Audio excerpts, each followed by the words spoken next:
বাংলার শেষ স্বাধীন নবাব কে ছিলেন? সিধু কোন বিদ্রোহের সাথে যুক্ত? সিন্ধু সভ্যতা কে আবিষ্কার করেন?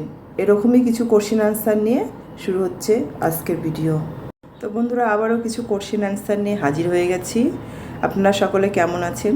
আশা করছি সকলে ভালো আছেন, সুস্থ আছেন।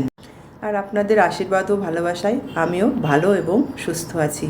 তো চলুন বন্ধুরা, আমি ঝর্ণা, আপনারা দেখছেন জিকে অ্যান্ড হেলথ চ্যানেল। তো আর সময় নষ্ট না করে কোশ্চেন আনসার শুরু করা যাক। তো আজকের এক নম্বর প্রশ্ন থাকছে, ইতিহাসের জনক কাকে বলা হয়? প্রশ্নটা আরেকবার বলছি, ইতিহাসের জনক কাকে বলা হয়? এখানে অ্যান্সার হবে হেরোডোটাসকে। এবারে 2 নম্বর প্রশ্ন, হিন্দুস্থানের তোতা পাখি বা ভারতের তোতা পাখি কাকে বলা হয়? এখানে অ্যান্সার হবে আমির খসরু। আমির খসরুকে হিন্দুস্থানের বা ভারতের তোতা পাখি বলা হয়।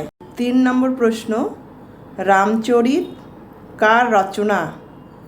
রামচরিত কার রচনা? এখানে অ্যান্সার হবে সন্ধ্যাকর নন্দী। অ্যান্সার হবে সন্ধ্যাকর নন্দী।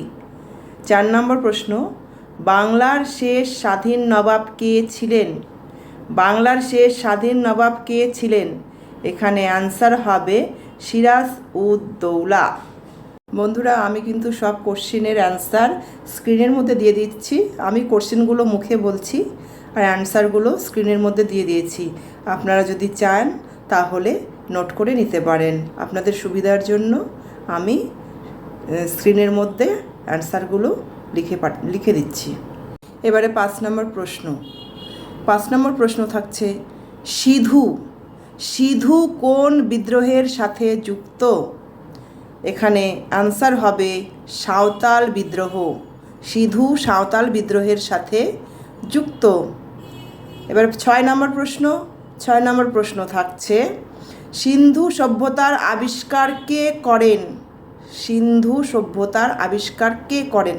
এটা কিন্তু ভীষণই একটা ইম্পর্টেন্ট প্রশ্ন।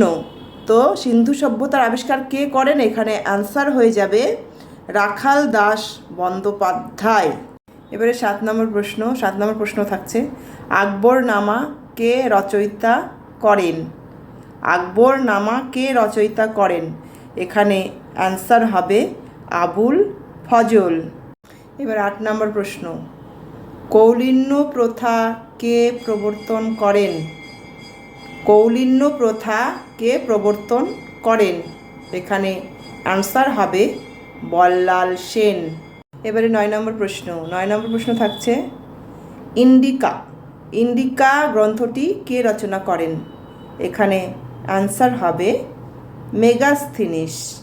এবারে 10 নম্বর প্রশ্ন, নিস্ক ও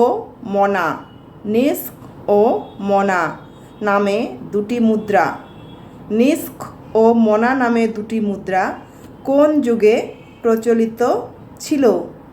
এখানে আনসার হবে বৈদিক যুগে। এবারে 11 নম্বর প্রশ্ন, কত খ্রিস্টাব্দে বিশ্বভারতী প্রতিষ্ঠিত হয়? কত খ্রিস্টাব্দে বিশ্বভারতী প্রতিষ্ঠিত হয়? এখানে আনসার হবে 1921 খ্রিস্টাব্দে। এবারে 12 নম্বর প্রশ্ন, অর্থশাস্ত্র কে রচনা করেন? অর্থশাস্ত্র কে রচনা করেন?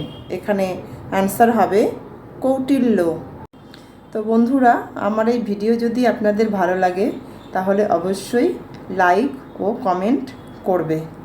এবারে 13 নম্বর প্রশ্ন, নন্দ বংশের শেষ সম্রাট কে ছিলেন?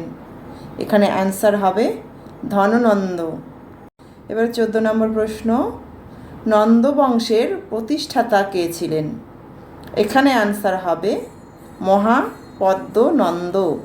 এবারে 15 নম্বর প্রশ্ন থাকছে, ত্রিপিটক কাদের ধর্মগ্রন্থ? ত্রিপিটক কাদের ধর্মগ্রন্থ? এখানে আনসার হবে বৌদ্ধদের। তো বন্ধুরা, এই ছিল আজকের কোশ্চেন আনসার। ভিডিও কেমন লেগেছে অবশ্যই কমেন্টে জানাবেন। ভালো লাগলে অবশ্যই কিন্তু একটা লাইক দিতে ভুলবেন না। আর এরকম আরও অনেক ভিডিও পেতে, অনেক কোশ্চেন আনসার জানতে জিকে অ্যান্ড হেলথ চ্যানেলটিকে আপনাদের সাবস্ক্রাইব করে রাখার জন্য অনুরোধ জানাচ্ছি। তো বন্ধুরা, আজকে এই পর্যন্তই, দেখা হচ্ছে আবার একটা ভিডিও নিয়ে। তো ততক্ষণের জন্য সকলে সুস্থ থাকবেন, ভালো থাকবেন। আজকের মতো টাটা।